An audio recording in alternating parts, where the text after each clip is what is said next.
napabayaan ang obligasyon na hanapin si Saldico. Dahil sabi nga po nila, napakahalagang testigo ni Saldico at mahalaga rin po siyang tao para sagutin ang mga akusasyon na ibinabato sa kanya. Tandaan po natin, siya po mismo ay may kaso at siya ay may pending warrant of arrest.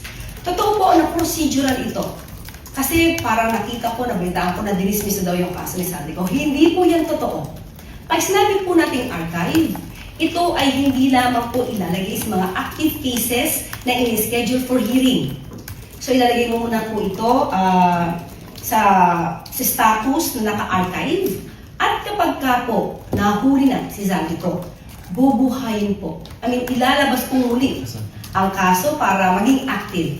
Pero hindi po umaandar. Tandaan po natin, pag ang kaso po ay naka-archive, yung period, hindi po ito umaandar, nahinto siya. So kahit matagal siya hindi nakabalik ng Pilipinas, at kapag ka po siya ay nahuli, aandar at aandar po yung kaso.